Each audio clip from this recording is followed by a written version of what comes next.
अच्छा, लास्ट वाली क्लास तक हम लोगों ने क्या किया था, ये क्लासिफिकेशन ऑफ कॉस्ट वाला जो टॉपिक था ना, ये कंप्लीट किया था। और इसमें यहाँ पर ये छोटे मोटे ये दो क्वेश्चन थे जहाँ पर हमें फिक्स्ड कॉस्ट और वेरिएबल कॉस्ट को अलग अलग करना था। ठीक है, हमने ये क्वेश्चन सॉल्व किए थे। आज वाली क्लास नया टॉपिक स्टार्ट करें, कॉस्ट शीट। ठीक है, तो आज वाली क्लास में हम नया चैप्टर स्टार्ट करें, कॉस्ट शीट। कॉस्ट शीट का है ना, तुमने कुछ इंट्रोडक्शन टाइप का ऑलरेडी पहले पढ़ लिया है। ऑलरेडी जब तुम फाउंडेशन पढ़ के आए हो ना, तो वहां पर थोड़ा बहुत इंट्रोडक्शन टाइप का पढ़ के आए हो। सबसे पहले सारी डायरेक्ट कॉस्ट ऐड की जाती है। मैं तुम्हें स्टेटमेंट बना के दिखाऊंगा, उनको प्राइम कॉस्ट बोला जाता है। फिर फैक्ट्री में होने वाले सारे एक्सपेंसेस को ऐड किया जाता है, फैक्ट्री कॉस्ट। फिर ऑफिस में होने वाले सारे एक्सपेंसेस को ऐड किया जाता है, और लास्ट में सेलिंग एंड डिस्ट्रीब्यूशन वाले सारे एक्सपेंसेस को यहाँ पर ऐड किया जाता है। सो बेसिकली हम जो यहाँ पर कॉस्ट शीट बनाने वाले हैं, वही कॉस्ट शीट का स्टेटमेंट वही रहने वाला है, सेम जो तुम ऑलरेडी पढ़कर आए हुए हो। तो एक बार हम स्टेटमेंट बनाना सीख लेते हैं, उसके बाद हम यहाँ पर क्वेश्चंस वगैरह देखेंगे। तो स्टेटमेंट, अच्छा, कॉस्ट शीट को है ना स्टेटमेंट ऑफ कॉस्ट भी बोला जाता है। ठीक है, कॉस्ट शीट को स्टेटमेंट ऑफ कॉस्ट भी बोला जाता है।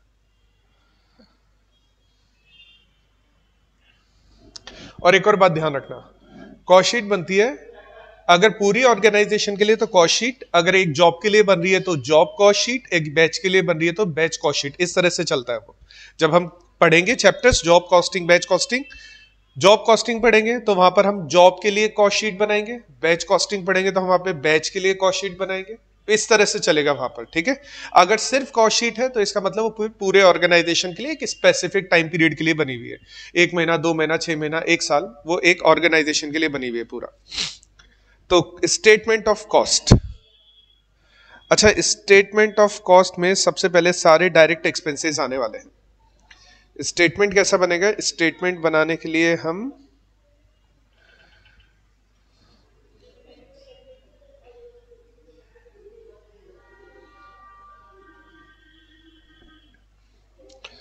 अच्छा देखो, एक और चीज समझना, मैं जब भी यहां पर टेबल बनाऊंगा ना, तो मैं टेबल बनाने के लिए हमेशा ऐसे बॉक्स यूज करता हूं।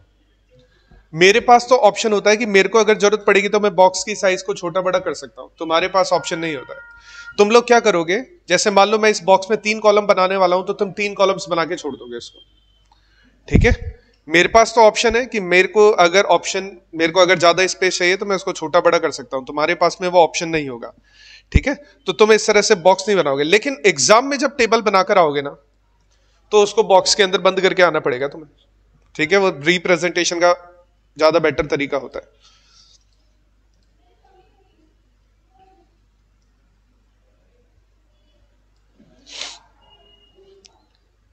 अच्छा, कॉस्ट शीट बनाने के लिए सबसे पहले क्या करना है, सारे के सारे डायरेक्ट एक्सपेंसेस हमारे पास आ जाएंगे। और हमने ये लास्ट में भी पढ़ा था कि डायरेक्ट एक्सपेंसेस को हम प्राइम कॉस्ट बोलते हैं।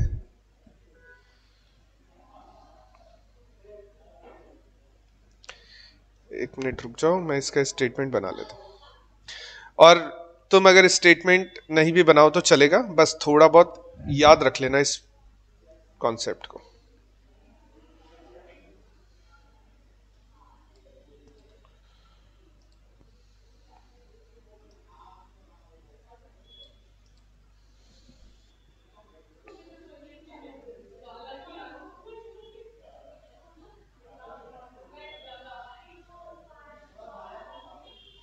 सबसे पहले सारे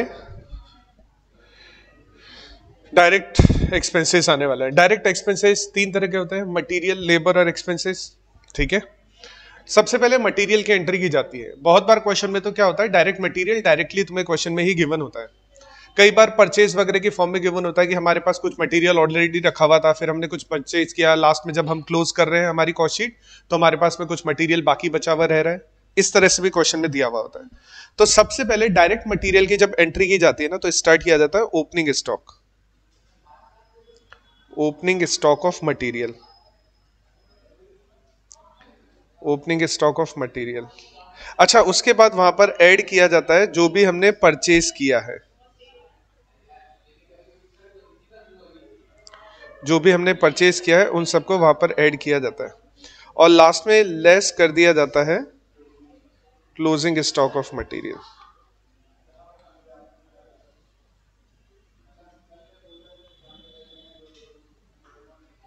ये सारा एडजस्ट करने के बाद, ये सारा कुछ एडजस्ट करने के बाद, ये जो प्लस माइनस करते हैं, ये सब कुछ प्लस माइनस करने के बाद जो रिजल्ट आता है ना, देखो कुछ अमाउंट होगा ओपनिंग स्टॉक का। एक और बात ध्यान से सुनो, कॉस्ट शीट है ना, कॉस्ट हमेशा मनी के फॉर्म में होगी, रुपीस के फॉर्म में होगी हमेशा। ठीक है, क्वेश्चन में ऐसा दिया होगा, मान लो तुमने 20 यूनिट परचेज की, तो तुम यहां पे 20 यूनिट नहीं लिखोगे कि हमारा परचेज स्टॉक 20 यूनिट का था। क्वेश्चन में यह भी लिखा होगा कि हर एक यूनिट की प्राइस 10 रुपए है, तो तुम्हें यहां पर फिर 200 रुपीज की एंट्री डालनी पड़ेगी। ठीक है, तो हमारा कुछ ओपनिंग स्टॉक है, कुछ हमने एडजस्ट परचेज किया है, कुछ स्टॉक, कुछ क्लोजिंग, तो ये हमारा टोटल स्टॉक हो जाएगा। ठीक है, इसको बोला जाता है, एक मिनट, इसको बोला जाता है रॉ मटेरियल कंज्यूम्ड। हमने कितना रॉ मटेरियल कंज्यूम किया है। रॉ मटेरियल कंज्यूम्ड, एक स्पेसिफिक पीरियड में कितना रॉ मटेरियल कंज्यूम किया है, ये हमें क्वेश्चन में गिवन होगा, या इसका एक बार टोटल मैं यहीं पे लिख देता हूं और एडजस्टमेंट में टोटल फिर बाद में उधर लिख दूंगा, तो ये टोटल हो जाएगा। अच्छा, इसके बाद हमें इसमें ऐड करना है जितने भी हमारे लेबर के एक्सपेंसेस लग रहे हैं, डायरेक्ट लेबर,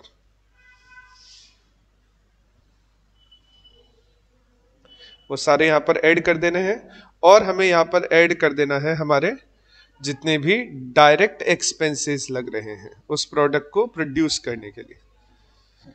और ये सब एडिशन होने के बाद, एडजस्टमेंट होने के बाद जो रिजल्ट आएगा, बिल्कुल उसको बोला जाता है प्राइम कॉस्ट। यहां पर ये आ जाएगी हमारी प्राइम कॉस्ट। ठीक है, ये हमारी प्राइम कॉस्ट हो जाएगी। अच्छा, प्राइम कॉस्ट के बाद डायरेक्ट सारे खर्चे ऐड कर दिए हमने, अब सारे ओवरहेड्स आना स्टार्ट हो जाएगा, इनडायरेक्ट वाले एक्सपेंसेस आना स्टार्ट हो जाएंगे। इनडायरेक्ट एक्सपेंसेस सबसे पहले फैक्ट्री के आते, क्योंकि रॉ मटेरियल सबसे पहले कहां मूव होके अगर कहां जाएगा तो कहां जाएगा, सबसे पहले फैक्ट्री के अंदर जाएगा। उसके बाद ऑफिस में उसकी सारी तुम अकाउंटिंग वगैरह करके रखोगे, कितना खर्चा हुआ है सब कुछ अकाउंटिंग करके रखोगे, और फाइनली जब एक बार वो पैक वगैरह हो जाएगा तो वो सेल्स डिपार्टमेंट के पास जाएगा, या जो भी तुमने शोरूम वगैरह बना रखा है वहां पर जाएगा वो सेल होने के लिए, तो सेलिंग एक्सपेंसेस सबसे लास्ट में कैरी होते हैं इसलिए। अच्छा, प्राइम कॉस्ट, इसके बाद हम जितने भी फैक्ट्री एक्सपेंसेस है ना वो यहां पर ऐड कर देते हैं। हाँ, फैक्ट्री ओवरहेड बोलते हैं, ओवरहेड इसलिए क्योंकि ये सब इनडायरेक्ट एक्सपेंसेस होते हैं, या फैक्ट्री एक्सपेंसेस भी तुम लिख सकते हो यहां पर। ठीक है, तो फैक्ट्री एक्सपेंसेस जितने भी है तुम यहां पे सब उनको ऐड कर दोगे, फैक्ट्री एक्सपेंसेस को, सारे फैक्ट्री एक्सपेंसेस। ये वो बाहर से अगर लाइट के कनेक्शन होते हैं तो वो बाहर से अगर लाइट वगैरह बंद होती है तो थोड़ा सा 1 सेकंड के लिए हो जाता है। अच्छा, अब फैक्ट्री कॉस्ट के साथ में मटेरियल की 3 तरह की फॉर्म होती है, raw material, work in progress और फिनिश गुड्स। रॉ मटेरियल का हमने एडजस्टमेंट ऊपर कर लिया, फैक्ट्री एक्सपेंसेस के साथ में एडजस्ट किया जाता है, क्योंकि फैक्ट्री में रॉ मटेरियल को फिनिश गुड्स में कन्वर्ट करने का काम चल रहा है। हम रॉ मटेरियल डालते हैं, जैसे मान लो एक हमारी शुगर बनाने की फैक्ट्री है, तो पहली मशीन में हम शुगर केन डालेंगे और लास्ट वाली मशीन से शुगर बाहर आ जाता है। तो शुगर बनाने वाली फैक्ट्री में ऐसा ही चलता है, शुगर केन पहली वाली मशीन में डाली जाती है और लास्ट वाली मशीन से अपने आप ही शुगर बाहर आ रही होती है। जैसे कागज बनाने वाली फैक्ट्री होती है ना, तो उसमें स्टार्टिंग वाली मशीन में कागज बेसिकली पेड़ों से बनता है। ठीक है, तो पेड़ों की छाल डाली जाती है फर्स्ट वाली मशीन के अंदर, यूकेलिप्टस ज्यादा यूज किया जाता है, और लास्ट वाली मशीन से कागज बाहर आता है, बिल्कुल फ्रेश पीस। अच्छा, बहुत सारी ऐसी मशीन होगी कि स्टार्टिंग वाली मशीन में तुम रॉ मटेरियल डाल रहे हो, बीच में सारा प्रोसेस हो रहा है। जैसे वाइन फैक्ट्री के अंदर देखना, कभी तुम विजिट करो, ठीक है, तो वाइन फैक्ट्री के अंदर स्टार्टिंग वाली जो मशीन होती है उसमें ग्रेप्स वगैरह डाले जाते हैं, और वो सब कुछ प्रोसेस होकर लास्ट वाली मशीन प्रोसेस करके और उसे वाइन तैयार कर रही है, वो इस तरह से। अच्छा, तो ये सारा काम फैक्ट्री में चल रहा है। हो सकता है कि जब हम बुक स्टार्ट कर रहे हो तब हमारे पास में बीच में कुछ काम चल रहा होगा। जैसे मान लो कि ये कॉस्टशीट बना रहे हैं मार्च 24 के लिए या 25 के लिए, ठीक है, तो जब हमने कॉस्टशीट बनाना स्टार्ट किया तो कुछ काम हमारा ऑलरेडी फैक्ट्री में चल रहा होगा, वो भी यहां पर आएगा, क्योंकि वो उस पर्टिकुलर मंथ में हो रहा है वो वाला काम। और कुछ काम ऐसा होगा जो मार्च 24 में चल तो रहा है लेकिन कंप्लीट नहीं हुआ, वो यहां पर तुम ऐड नहीं करोगे, क्योंकि वो नेक्स्ट वाले मंथ में जाने वाला है वो वाला काम। ठीक है, तो इसलिए यहां पर ओपनिंग और क्लोजिंग स्टॉक एडजस्ट किए जाएंगे। वर्क इन प्रोग्रेस वाले, ठीक है। तो यहां पर ऐड किया जाएगा ओपनिंग WIP और यहां पर हम लेस कर देंगे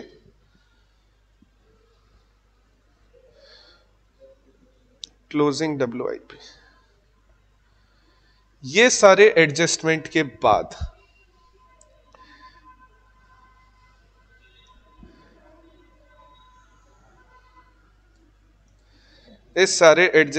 बाद जो रिजल्ट आएगा उसको बोला जाता है फैक्ट्री कॉस्ट या इसको बोला जाता है वर्क्स कॉस्ट।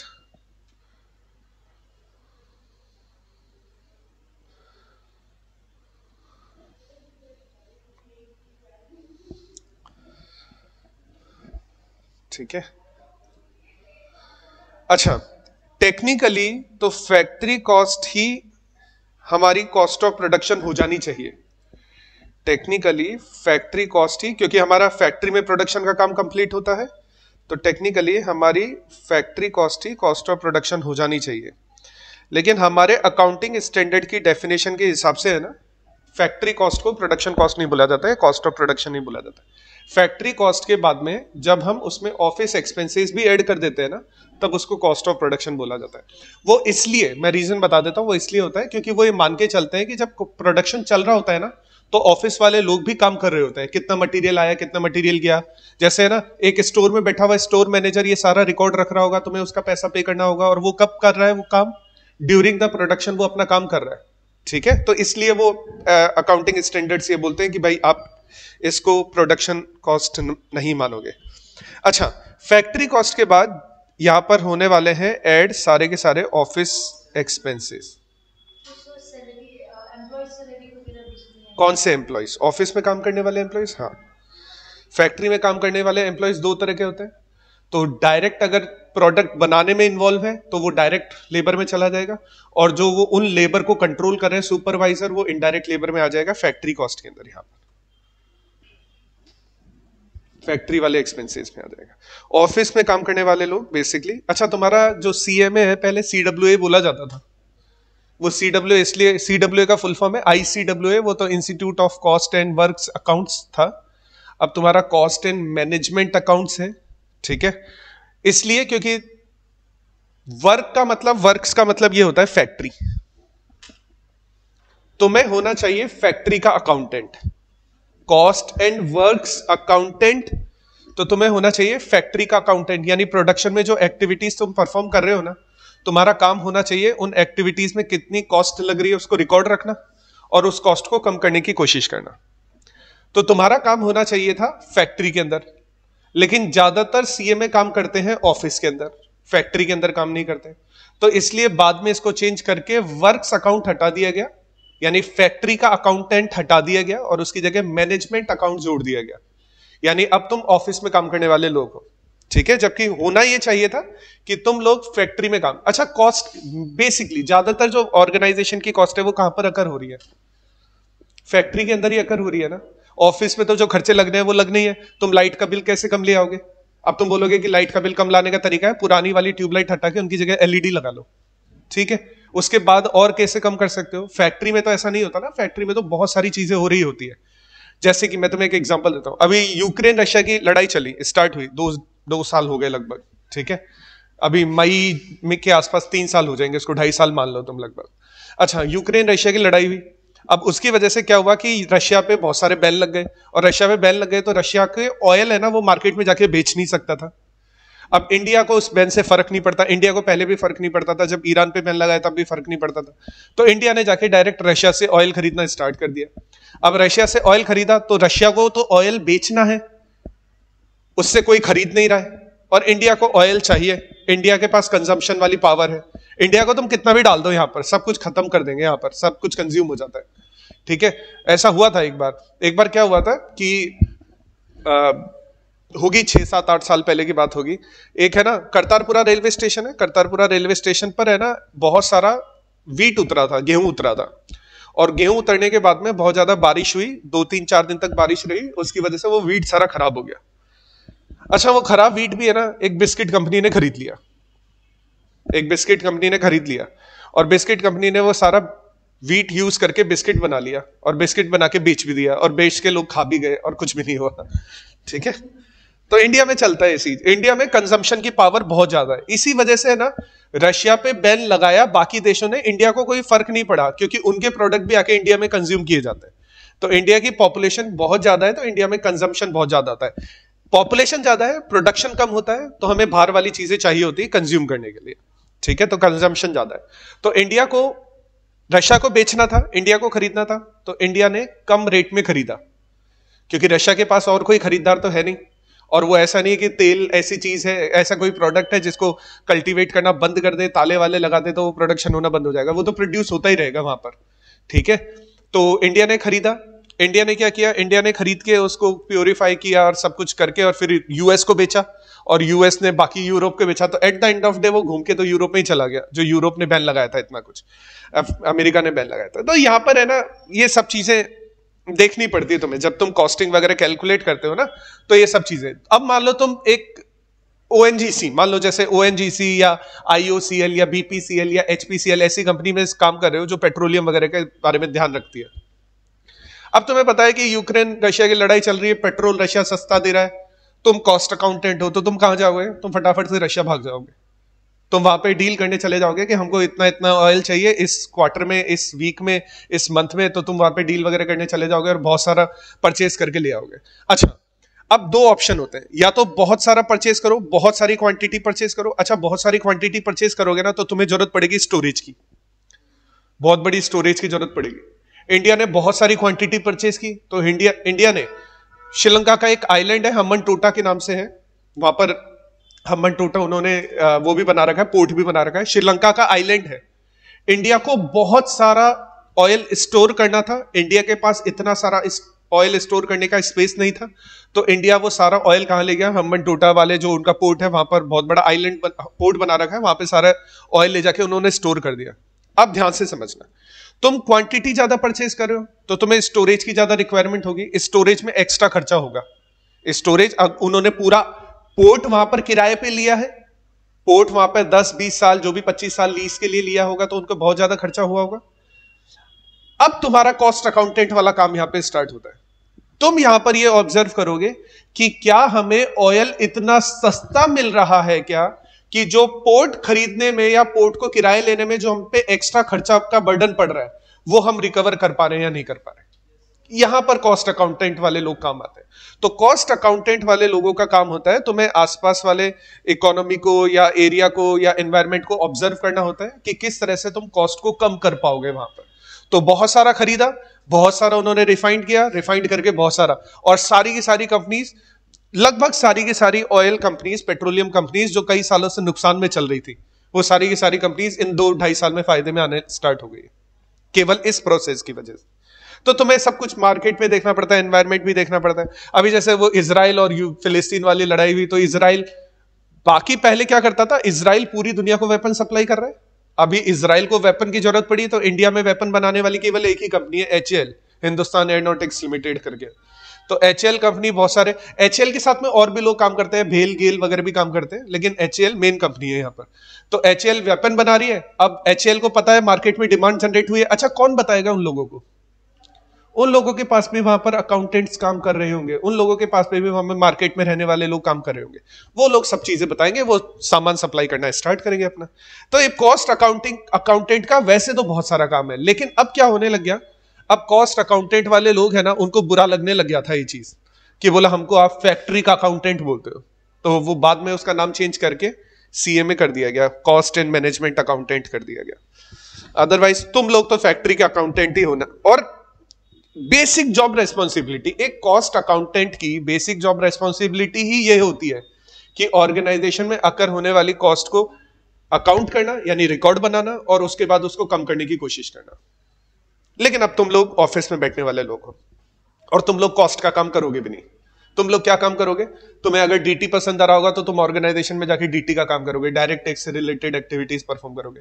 तुम्हें आईडीटी पसंद आएगा तो तुम आईडीटी वाली एक्टिविटीज परफॉर्म करोगे। तुम्हें और कुछ पसंद आएगा, मान लो कॉस्टिंग बहुत ही कम होता है ऐसा, बहुत ही कम होता है, क्योंकि कॉस्ट में लेने पड़ते हैं डिसीजन।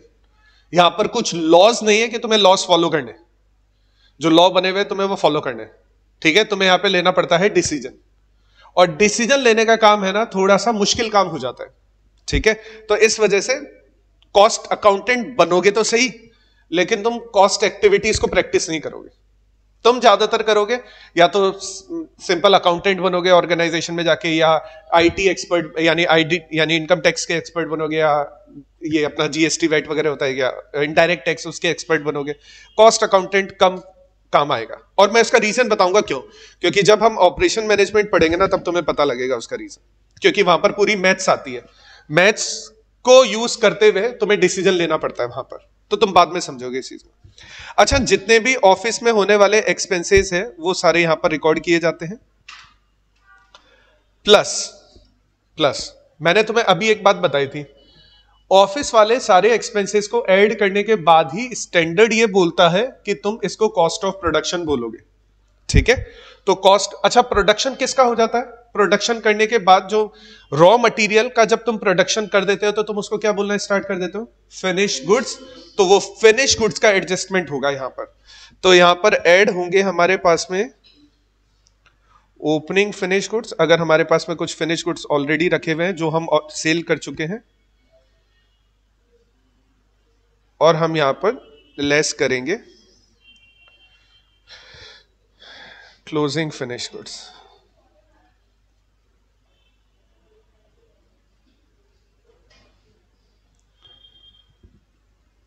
ये सारे एडजस्टमेंट यहां पर होंगे, और इन सारे एडजस्टमेंट के बाद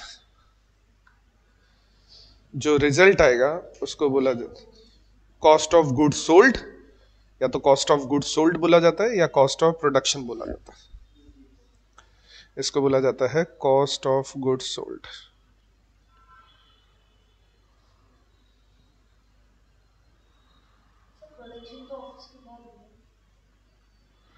हाँ, कॉस्ट ऑफ गुड्स सोल्ड को ही कॉस्ट ऑफ प्रोडक्शन भी बोला जाता है। मैं अभी नीचे लिखवा दूंगा, नोट लिखवाऊंगा, अभी 2-3 नोट लिखवाऊंगा, उसमें लिखवा दूंगा।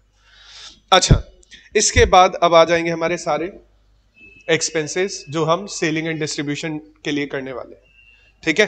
फैक्ट्री वाले ऑलरेडी आ गए हमारे पास में, पहले तो डायरेक्ट वाले आ गए, इनडायरेक्ट में पहले फैक्ट्री आ गया, इनडायरेक्ट में फिर अपने पास ऑफिस आ गया, और लास्ट में आ जाएगा हमारे पास में जितने भी हमारे सेलिंग एंड डिस्ट्रीब्यूशन ओवरहेड लग रहे हैं वो सब ऐड हो जाएंगे।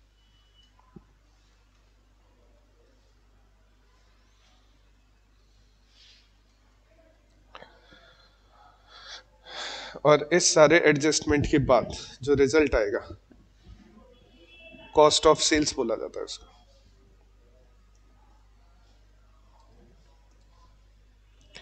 इसको बोला जाता है कॉस्ट ऑफ सेल्स।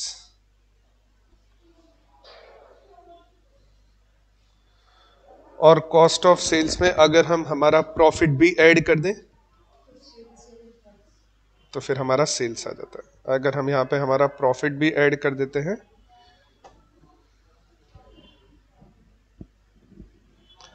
तो हमारा यहां पर सेल्स आ जाता है। बस यही हमारा स्टेटमेंट ऑफ कॉस्ट।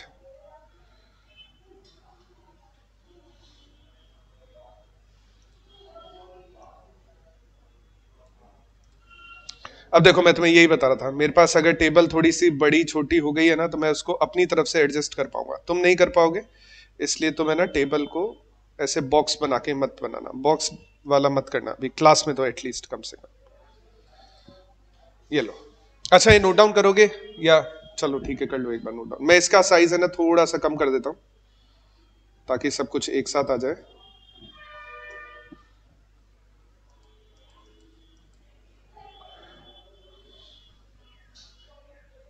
लास्ट वाली लाइन एक रह गई है इसमें, तो लास्ट वाली लाइन को तुम बाद में नोट डाउन कर लेना एक बार। एक लास्ट में सेल्स सेल्स रह गया।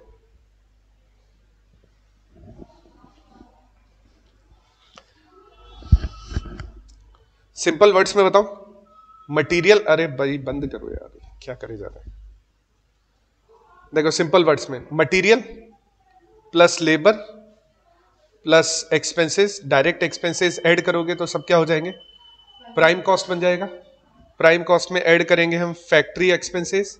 अच्छा, प्लस माइनस करेंगे हम WIP, वर्क इन प्रोग्रेस को प्लस माइनस करते हैं तो ये हमारे आ जाते हैं, वर्क कॉस्ट आ जाती है, फैक्ट्री कॉस्ट आ जाती है। इसके अंदर हम ऐड करते हैं ऑफिस में होने वाले एक्सपेंसेस, प्लस माइनस करेंगे हम फिनिश गुड्स, तो रिजल्ट क्या आएगा हमारे पास में, कॉस्ट ऑफ गुड सोल्ड। और उसके बाद में हम ऐड करेंगे जो भी हमारे सेलिंग एंड डिस्ट्रीब्यूशन एक्सपेंसेस है, तो लास्ट में आ जाएगा हमारा कॉस्ट ऑफ सेल्स, और कॉस्ट ऑफ सेल्स में हम ऐड करेंगे प्रॉफिट, तो आ जाएगा हमारा बेसिकली सेल्स। ये सब चल रहा है, सिंपल कर लो, एक बार कंप्लीट कर लो।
हाँ बिल्कुल अनिशा, ये ऐसे ही चलता है,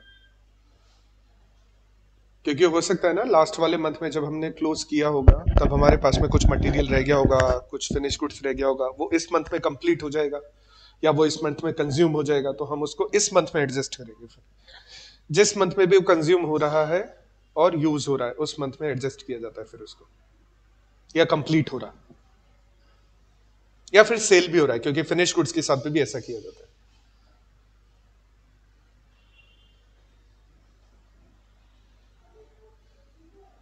क्योंकि हम एक पर्टिकुलर मंथ का बना रहे हैं तो उस मंथ में क्या क्या हुआ है उसके बारे में बात करेंगे। तभी तो लोग ऐसा करते हैं कि ध्यान से समझना, मान लो किसी ने 31 दिसंबर को कार परचेज की है और किसी ने 1 जनवरी को कार परचेज की है। 31 दिसंबर 2024 को मैंने खरीदी और 1 जनवरी 2025 को तुमने खरीदी। कितने दिन पुरानी कार है मेरी और तुम्हारी कार? मेरी कार तुम्हारी कार से कितने दिन पुरानी है? 1 दिन पुरानी ना। लेकिन क्योंकि 31 दिसंबर को अकाउंट क्लोज हो रहा है इन्वेंट्री का, तो तुम उसको पता है क्या बोलोगे, 2024 का मॉडल है। चाहे तुमने 1 दिन बाद ही खरीदी है, तुम 2025 का मॉडल बोलोगे अपनी कार को, और मेरी कार को क्या बोलोगे, 2024 का मॉडल है, क्योंकि मैंने 1 दिन पहले तुमसे जब क्लोज हो रहा था ईयर तब मैंने खरीदी थी उस कार को। अच्छा, जब ये कार लास्ट में आती है और एक यानी 2-4 दिन पहले बिकती है ना, तो पुराना मॉडल बोल के बोला जाता है, बेचा जाता है इसको। कार इस टाइम सस्ती मिलती है।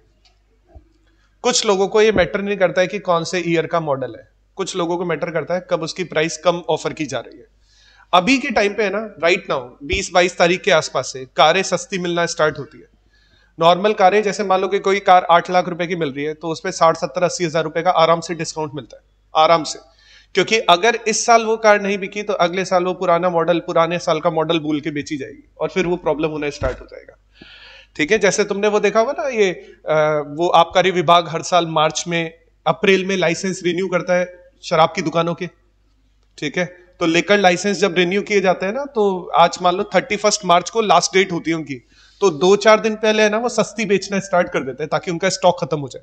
वही वो फिनिश गुड्स वो एडजस्ट करने में लगे रहते हैं वहां पर कि वो कैसे ना कैसे क्लोजिंग होने से पहले एक बार एडजस्टमेंट हो जाए ताकि वो इसी साल में एंट्री हो जाए। नहीं तो वो नए वाले स्टार्टिंग में जब दोबारा से स्टार्ट करेंगे ना, तो वो उनको वापस से सारा स्टॉक बताना पड़ता है और वो बहुत ज्यादा प्रॉब्लमेटिक होता है, इसलिए वो सब चीजें पहले से ही करके रखते हैं यहाँ पर। अच्छा, कुछ एक नोट है, वो नोट यहां पर नोट डाउन कर लो।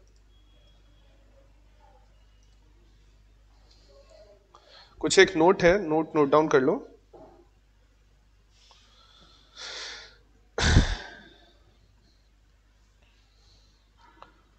Cost of goods sold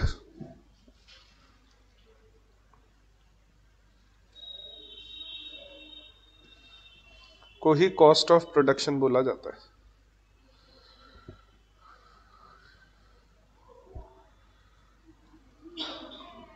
cost of goods sold को ही कॉस्ट ऑफ प्रोडक्शन बोला जाता है अनटिल अनलेस क्वेश्चन तुम्हें कुछ स्पेसिफिक बोल नहीं रहा है। कई बार ऐसा भी होगा, ध्यान से समझना। WIP को कहां पे एडजस्ट किया जाता है? फैक्ट्री कॉस्ट में। क्वेश्चन ये बोल रहा है WIP को तुम्हें एडजस्ट करना है ऑफिस एक्सपेंसेस के साथ में, तब तुम्हें फिर ऑफिस एक्सपेंसेस के साथ में एडजस्ट करना पड़ेगा। जनरली उसको फैक्ट्री के साथ में एडजस्ट किया जाना चाहिए, लेकिन क्वेश्चन तुम्हें बोल रहा है तो तुम्हें वही करना पड़ेगा जो क्वेश्चन बोल रहा है। फिर तुम अपने मन से नहीं बोला सर ये क्वेश्चन तो गलत बोल रहा था, बोला क्वेश्चन गलत नहीं बोल रहा था, क्वेश्चन तुमसे पूछना ही वो चाहता है। ठीक है, तो ये जरूरी नहीं है। अच्छा, ऐसे ही कॉस्ट ऑफ गुड्स सोल्ड को जरूरी नहीं कॉस्ट ऑफ प्रोडक्शन बोला जाए। क्वेश्चन ये बोल सकता है कि तुम फैक्ट्री कॉस्ट को कॉस्ट ऑफ प्रोडक्शन मानते हुए क्वेश्चन सॉल्व करो, तो तुम फिर कॉस्ट ऑफ गुड्स सोल्ड को कॉस्ट ऑफ प्रोडक्शन नहीं बोलोगे, फिर तुम फैक्ट्री कॉस्ट को कॉस्ट ऑफ प्रोडक्शन बोलोगे। तो जैसा क्वेश्चन तुम्हें स्पेसिफाई करेगा वैसा तुम करोगे क्वेश्चन में। Otherwise generally cost of goods sold cost of production बोला जाता है। ठीक है, इस चीज का ध्यान रखना। अच्छा, नेक्स्ट यहां पे लिखो, एक पॉइंट और लिखो,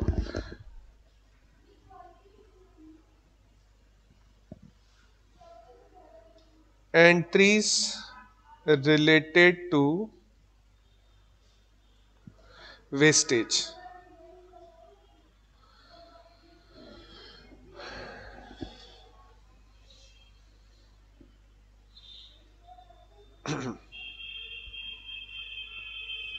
मैं तुम्हें एक एग्जांपल देता हूं इसका।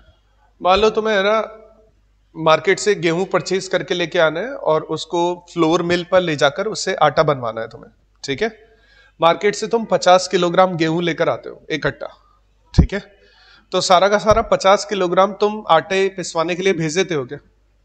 तो फिर पहले उसमें सॉर्टिंग वगैरह की जाती है ना, कुछ कंकड़ वगैरह तो नहीं है, कुछ कचरा वगैरह तो नहीं है। तो मान लो तुमने मार्केट से खरीदा तो 50 किलो है, लेकिन उसमें से तुमने 100 ग्राम कचरा निकाल दिया है, तो अब वो 50 किलो नहीं रह जाता है, अब वो रह जाएगा 49 किलो 900 ग्राम्स। तो ये जो वेस्टेज निकला है ना, किस में से निकला है? रॉ मटेरियल में से। तो वेस्टेज की जो एंट्री होगी वो रॉ मटेरियल के साथ एडजस्ट की जाएगी। Entries related to wastage should be adjusted, should be adjusted with raw material।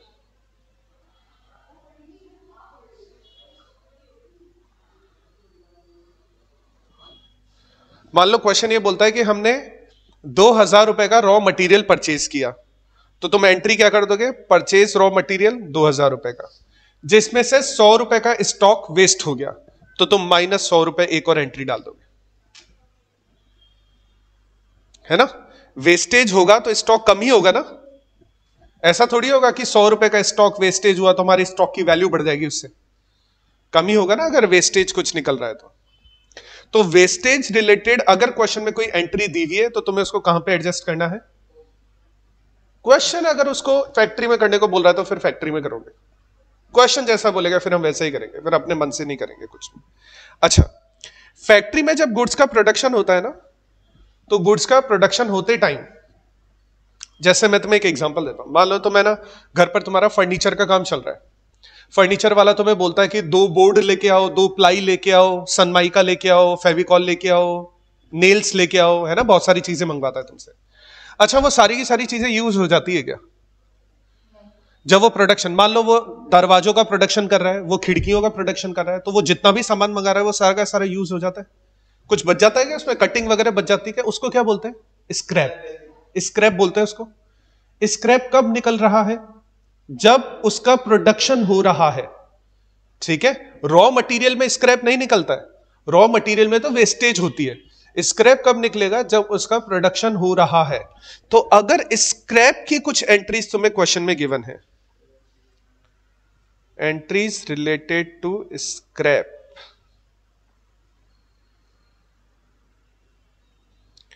तो वो एडजस्ट होगी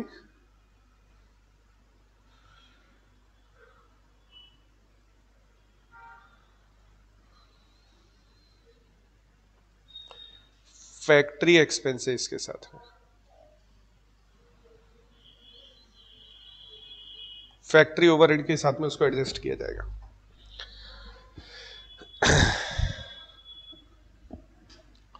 अच्छा, स्पॉइलेज सुना है तुमने, स्पॉइल क्या होता है, स्पॉइल,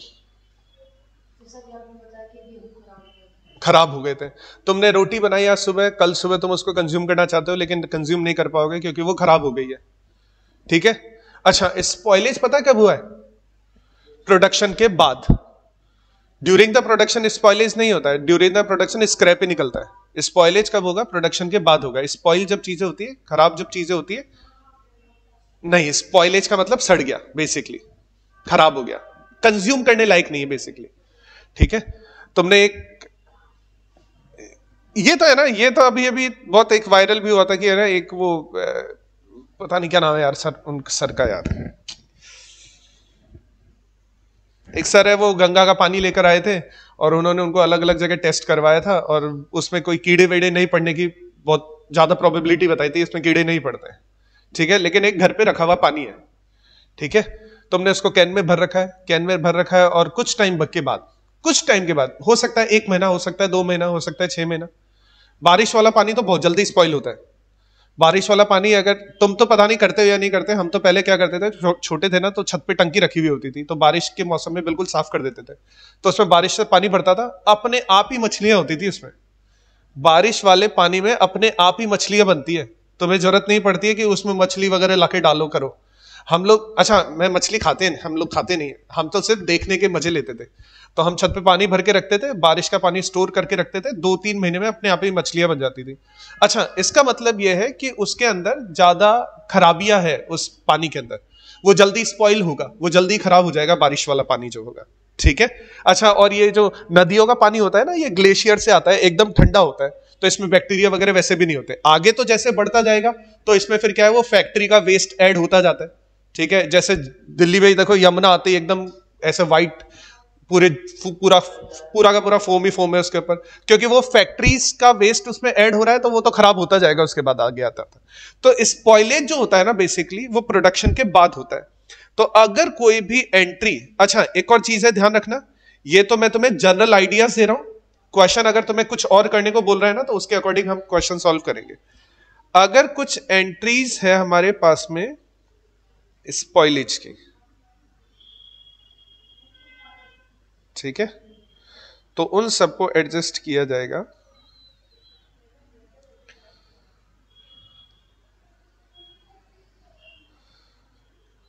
फिनिश गुड्स। अच्छा, फिनिश गुड्स का एडजस्टमेंट कहां किया जाता है, फिनिश गुड्स का ऑफिस के साथ में एडजस्टमेंट किया जाता है ना, तो ये सब ऑफिस ओवरहेड के साथ में, या फिनिश गुड्स लिखना है यहां पर, ठीक है। ऑफिस ओवरहेड में कई बार ऐसा लगता है कि बोले ऑफिस के साथ क्यों कर रहे हैं, फिनिश गुड्स लिखना, फिनिश गुड्स के साथ इनको एडजस्ट किया जाएगा।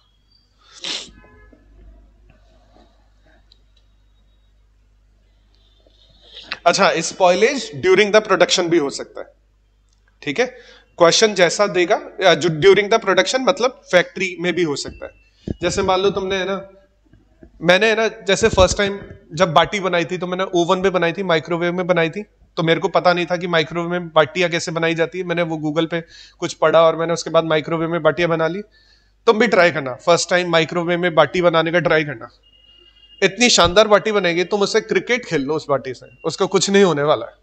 टप्पा नहीं खाएगी क्योंकि वो उसमें वो इलास्टिसिटी नहीं होती है, टप्पा नहीं खाएगी। अगर तुम जैसे डायरेक्ट ऐसे फेंक कर और क्रिकेट खेलते हो ना, बाटी नहीं टूटेगी, बैट फिर भी टूट जाएगा, इतनी खतरनाक बनती है वो बाटी।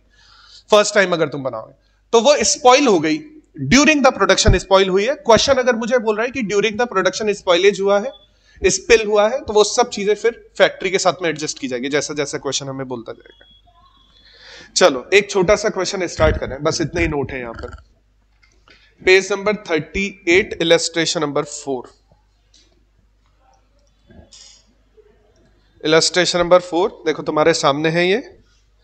अच्छा दोबारा से देखो, एक मैं तुम्हें बता देता हूं मैं कैसे करता हूं यहां पर, क्योंकि तुम लोगों के लिए फर्स्ट टाइम है। जैसे मान लो फॉर एग्जांपल ये मेरे पास ये मेरे पास क्वेश्चन नंबर 4 तुम्हें यहां पे दिख रहा है क्वेश्चन नंबर 4। मैं क्या करूंगा, मैं इसका स्क्रीनशॉट लूंगा। यहां पर मैं इस तरह से स्क्रीनशॉट लेता हूं। स्क्रीनशॉट लेने के बाद मैं इसको इधर पेस्ट कर देता हूं और फिर तुम्हारे सामने वो क्वेश्चन होता है और पेज नंबर मैं तुम्हें अलग से लिखवा देता हूं। तो इलस्ट्रेशन नंबर 4 है, पेज नंबर 38 पर है ये क्वेश्चन।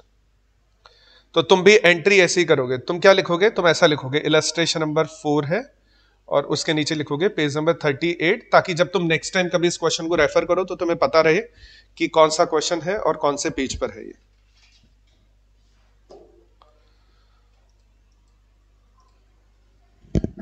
अच्छा क्वेश्चन बहुत आसान है, क्वेश्चन कुछ खास नहीं है, ध्यान से समझना।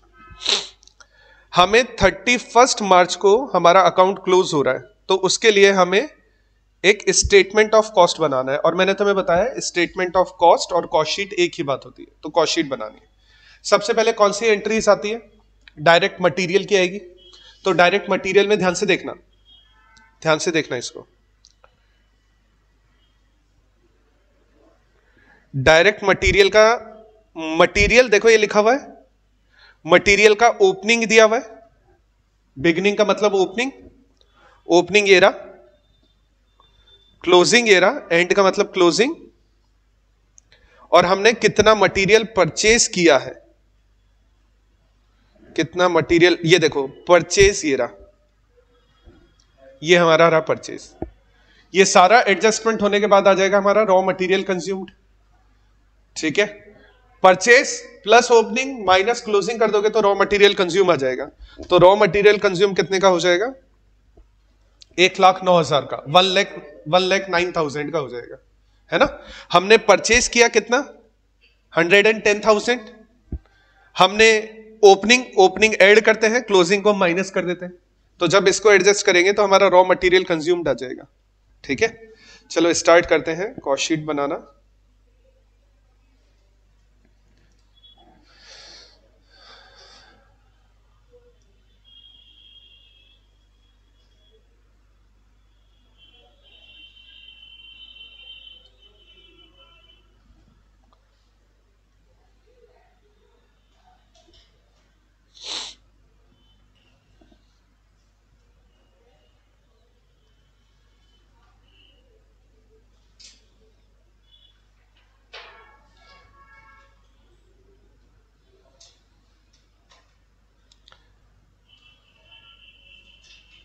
अच्छा कॉस्ट शीट जो है ना, एग्जाम में आने के 50-50 चांस है। ठीक है, दो चैप्टर होते हैं, कॉस्ट शीट और जॉब कॉस्टिंग। दोनों में से कोई एक ही क्वेश्चन आएगा, दोनों नहीं आएंगे। ठीक है, तो कॉस्ट शीट आ रहा है तो जॉब कॉस्टिंग नहीं आएगा, और जॉब कॉस्टिंग आ रहा है तो कॉस्ट शीट नहीं आएगा। तो 50-50 चांस होते हैं। इस वाले एग्जाम में आया था कॉस्ट शीट का क्वेश्चन। ये वाला तो बहुत, जो अभी एग्जाम हुआ है ना, बहुत इजी पेपर था ये वाला तो। नेक्स्ट वाले पेपर का कुछ नहीं कर सकते, ये वाला तो बहुत इजी पेपर था।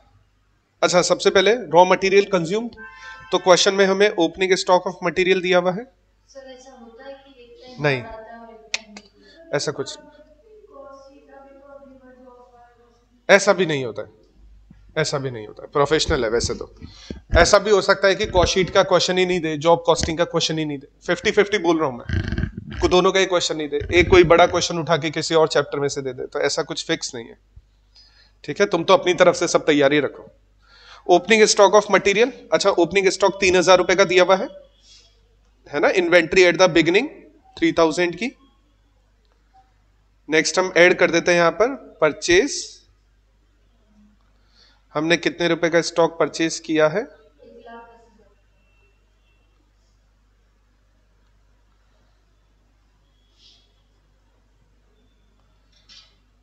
और हम लेस कर देते हैं यहां पर क्लोजिंग।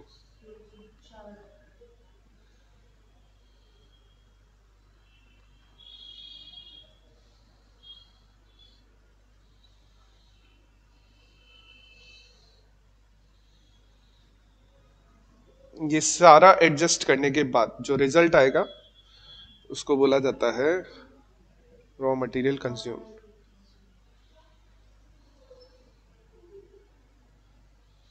अच्छा, तुम इसको रॉ मटेरियल कंज्यूम भी बोल सकते हो और इसको तुम डायरेक्ट मटेरियल भी बोल सकते हो। ठीक है, तुम इसको डायरेक्ट मटेरियल भी बोल सकते हो। तो डायरेक्ट मटेरियल हमारे पास कितना हो गया, 1,09,000 रुपीज का मटेरियल हमने इस साल यूज में लिया है। ठीक है, इसके बाद क्या ऐड होगा, देखो डायरेक्ट लेबर सीधा सीधा दिया हुआ है हमें 65,000 का, तो नेक्स्ट हम ऐड कर देंगे यहां पर डायरेक्ट लेबर। ये तो बहुत आसान क्वेश्चन है, ये फर्स्ट वाला क्वेश्चन। तो डायरेक्ट लेबर 65,000 का दिया हुआ है, हम इसको ऐड कर देंगे।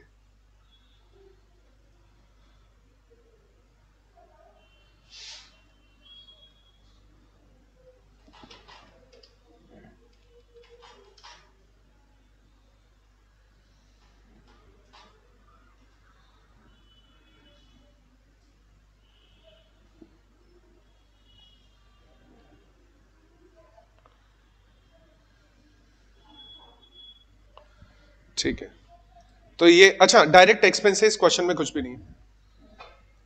डायरेक्ट लेबर के बाद में देखो फैक्ट्री ओवरहेड है, ठीक है, फिनिश गुड्स है, वर्क इन प्रोग्रेस है, फिनिश गुड्स है, वर्क इन प्रोग्रेस है, सेलिंग एंड डिस्ट्रीब्यूशन एक्सपेंसेस है, एडमिनिस्ट्रेशन एक्सपेंसेस है, तो ये सब दिए हुए। ठीक है, डायरेक्ट एक्सपेंसेस के नाम से कोई एंट्री नहीं है, तो बस ये ही दो एडिशन होंगे। इन दोनों को ऐड करने के बाद में हमारे आ जाएगा प्राइम कॉस्ट आ जाएगी हमारी 1,74,000 हमारी प्राइम कॉस्ट आ जाएगी।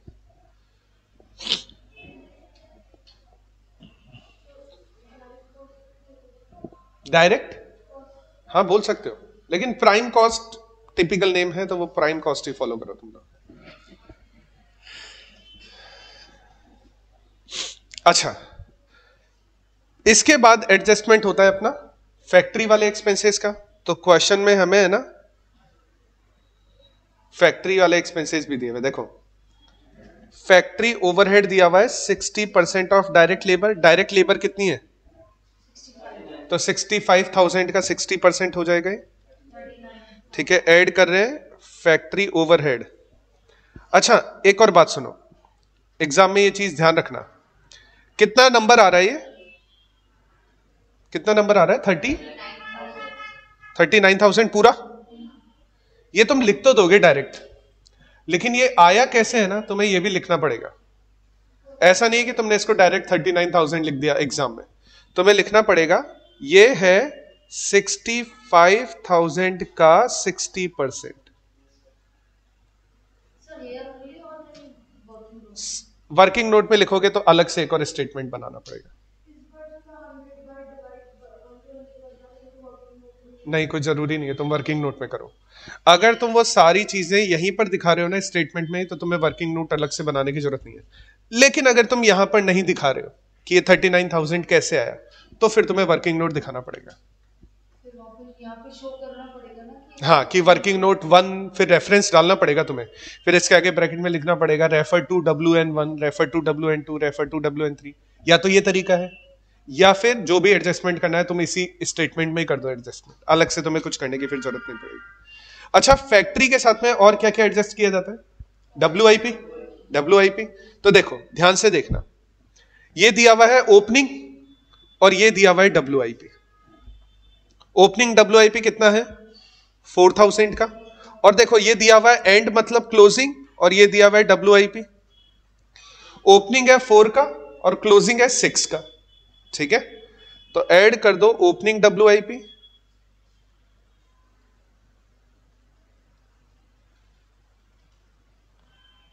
और लेस कर दो क्लोजिंग WIP। 4 and 6, 4 and 6, तो फैक्ट्री में होने वाले टोटल एक्सपेंसेस कितने के हो जाएंगे, फैक्ट्री के, वो तो तुमने प्राइम कॉस्ट ऐड कर दी उसमें। एक बार सिर्फ फैक्ट्री के बता दो मेरे को। 37, तो वो 37 वाली एंट्री तो हम यहां पे लिख लेते हैं,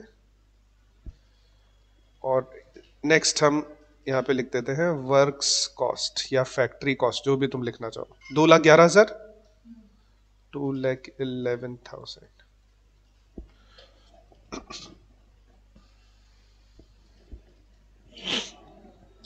इसको बोल दो ए, ये हमारी प्राइम कॉस्ट है, ये हमारी वर्क कॉस्ट है बी।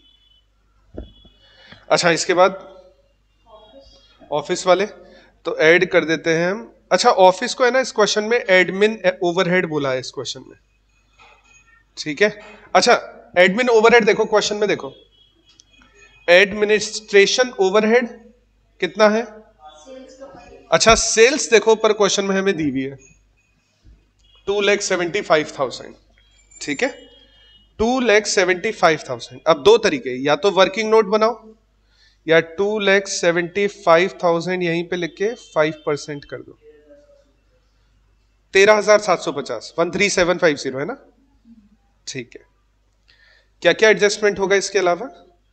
फिनिश गुड्स का ऐड कर दोगे ओपनिंग फिनिश गुड्स, क्वेश्चन में हमें दिए हुए हैं, और लेस कर दोगे क्लोजिंग फिनिश गुड्स। अच्छा, ओपनिंग क्लोजिंग एक बार तुम मेरे को, क्वेश्चन में तुम्हें दिखा रहा हूं, तो मेरे को एक बार देखकर बताओगे कितना कितना एडजस्टमेंट करना है। ओपनिंग है 7,000 और क्लोजिंग है 8,000, ठीक है, 1,000 रुपए कम हो जाएंगे। और ओपनिंग है 7,000 और क्लोजिंग है 8,000, 12,750 रह जाएगा टोटल, है ना। इनका जो टोटल है वो हो जाएगा 12,750, और वैसे करोगे तो हमारे पास ये आ जाएगा कॉस्ट ऑफ गुड सोल्ड। 2,23,750। अच्छा, इसके बाद में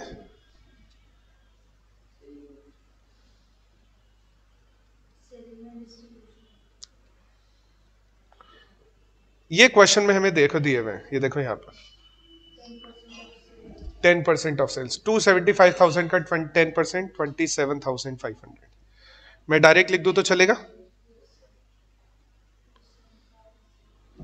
27,500। टोटल भी यही है क्योंकि यहाँ पर और कुछ एडजस्टमेंट के लिए है नहीं, और ये सब आ जाएगा हमारा कॉस्ट ऑफ सेल्स। हाँ, वो भी हम कैलकुलेट कर लेंगे, मेरे पास इतना ही स्पेस था अभी एक बार के लिए। Cost of sales, cost of sales कितना आ जाएगा? 2,51,250, ठीक है। ये हमारा कॉस्ट ऑफ सेल्स आ गया। मेरे पास स्पेस नहीं है, अब मेरे साथ ये प्रॉब्लम नहीं है, मेरे को स्पेस वगैरह का कुछ भी इशू नहीं है, मैं अपना स्पेस यहाँ पर कम ज्यादा कर सकता हूँ। तुम्हारे पास ये प्रॉब्लम रहेगी, इसलिए तुम कभी बॉक्स मत बनाना।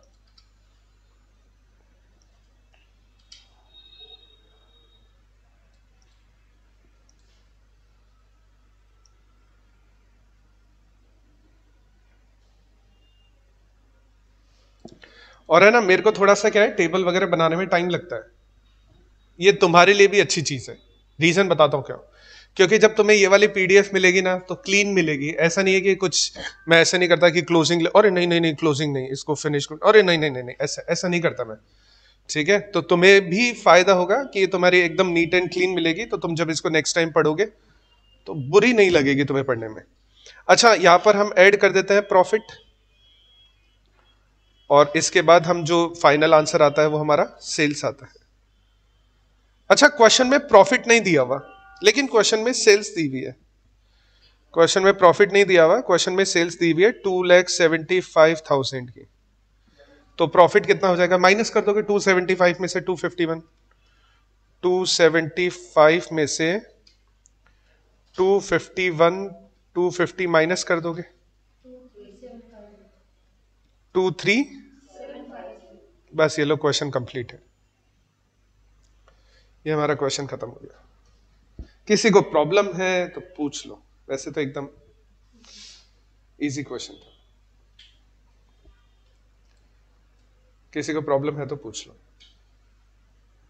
जो भी ऑनलाइन वाले स्टूडेंट हैं अनीशा, भारत, केशव, निशा, तुम्हें कोई प्रॉब्लम है तो पूछ लो एक बार।